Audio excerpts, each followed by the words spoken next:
Imagine walking into a high-level intelligence briefing, but instead of satellite imagery or geopolitical risk maps, you are handed a stack of ancient Hebrew poems, specifically Psalms 90 through 94. To the untrained eye, it is liturgy, but if you look closer, through the lens of strategic analysis, it reads like a comprehensive security doctrine for the human condition. Today, we are going to deconstruct these 5 chapters using modern analytical tools. We are talking about a most analysis, SWOT, PESTLE, and even game theory. It sounds provocative, but it actually makes perfect sense. If you treat these texts not just as devotional literature, but as a strategic manual, a very clear picture emerges. You see a system designed to handle the ultimate asymmetric threat: mortality, systemic injustice, and existential dread.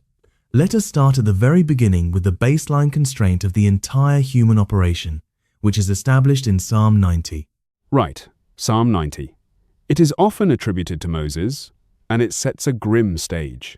It basically says, our lifespan is 70 years, maybe 80 if we have the strength, and then we fly away. From a strategic perspective, this is the ultimate environmental scan. Time is the resource we cannot renew. How does the text frame this constraint?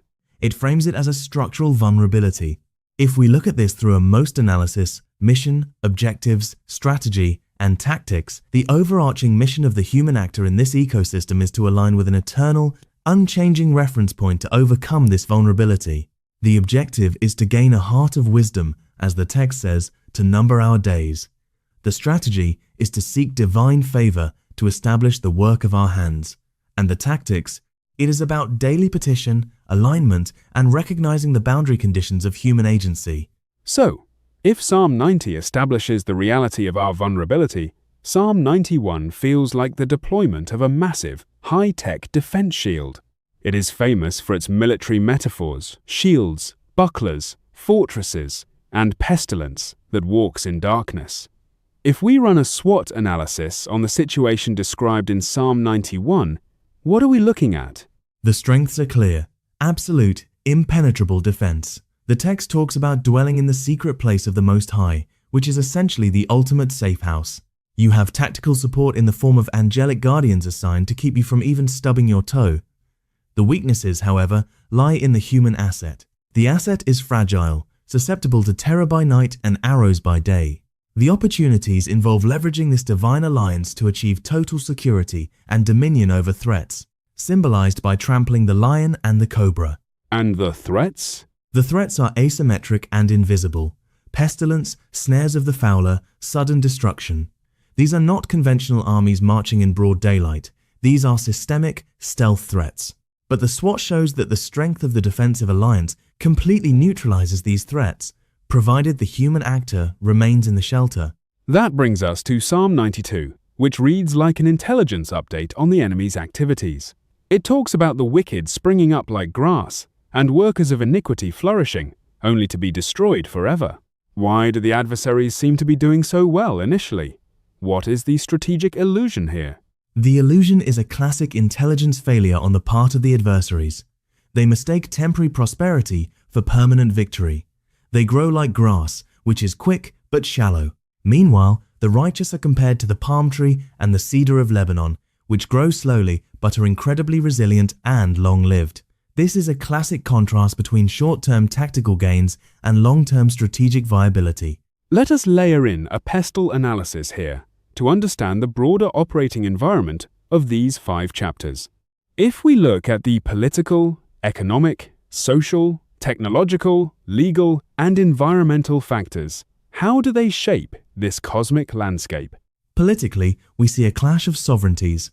In Psalm 93, the political reality is established. The divine throne is ancient and unshakable, standing firm against the roaring floods, which represent chaotic political rebellions. Economically and socially, Psalm 94 highlights severe corruption. It describes rulers who frame injustice by law, who slay the widow and the stranger, and murder the fatherless.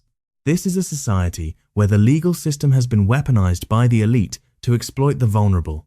That legal dimension is crucial. Psalm 94 is essentially a lawsuit filed in the court of heaven. The plaintiff is asking, How long shall the wicked triumph? It is an appeal to the ultimate judge to execute vengeance, not out of malice, but to restore systemic equilibrium. Mechanically, the environmental factor is also present. The floods, the wilderness, the physical dangers of the ancient world acting as the backdrop for these struggles. Exactly. It shows that the ancient writers were dealing with the exact same systemic failures we face today: corrupt institutions, physical vulnerability, and the apparent silence of justice. Speaking of keeping up with complex global issues and deep dives into strategic topics, let us take a quick break to talk about our sponsor, the New Sentinel. If you are enjoying this deep analytical dive into ancient texts, you will love what they are doing.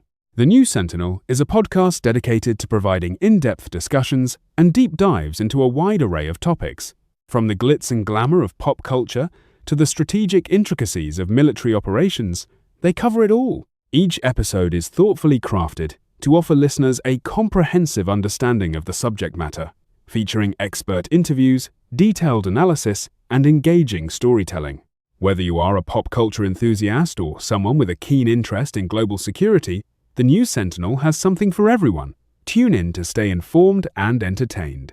I highly recommend it. The way they break down complex, multi-layered topics really mirrors the kind of analytical rigor we are trying to bring to these texts today. Absolutely. Now, let us get back to the analysis, specifically applying game theory to these chapters. When you look at the interactions between the three main players, the divine, the righteous, and the wicked, how do their choices and payoffs look in a strategic matrix? Game theory is incredibly revealing here. Let us look at the wicked first. In Psalm 94, their strategy is built on a premise of imperfect information. They say, "The Lord does not see, nor does the God of Jacob understand." In game theory terms, they believe they are playing a single-stage game with zero accountability. They defect, meaning they exploit the poor and violate the rules because they calculate the payoff for defection is high and the cost is zero. They assume the referee is asleep. But the divine player is playing an infinite game. Precisely. The divine strategy is one of delayed but absolute enforcement. The text asks, "He who planted the ear, shall he not hear? He who formed the eye, shall he not see?" The divine strategy is to gather intelligence, allow the wicked to accumulate their short-term payoffs, and then execute a final, system-wide correction. When that correction happens, the payoff for the wicked drops to negative infinity total destruction. What about the righteous? What is their payoff matrix? The righteous are tempted to defect as well. When they see the wicked flourishing in Psalm 92 and 94, they face a classic prisoner's dilemma. If they cooperate with the moral law while the wicked defect, they suffer in the short term. They get exploited.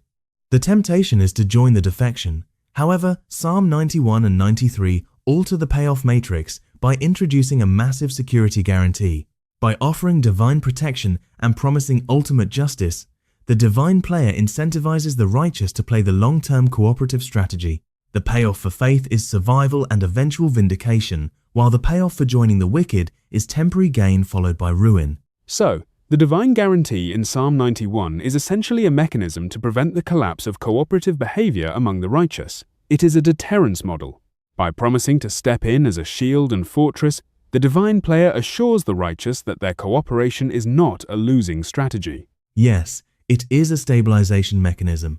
Without Psalm 91, Psalm 94 becomes a tragedy of the commons where everyone defects because justice seems absent. Psalm 93 reinforces this by showing that the house of the divine is secure. The floods may lift up their voice, the waves may roar, but the Lord on high is mightier. That is a statement of ultimate deterrence.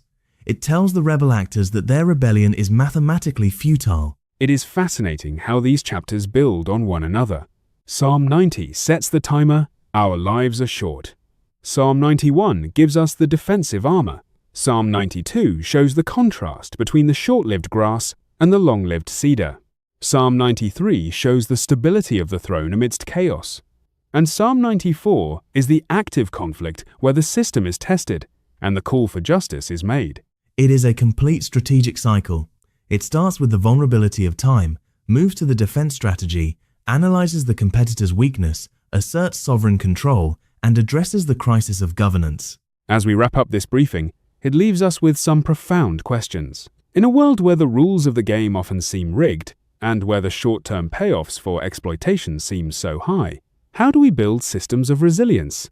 The writers of these psalms argued that true security does not come from hoarding resources or building physical walls, but from aligning with an eternal sovereign order.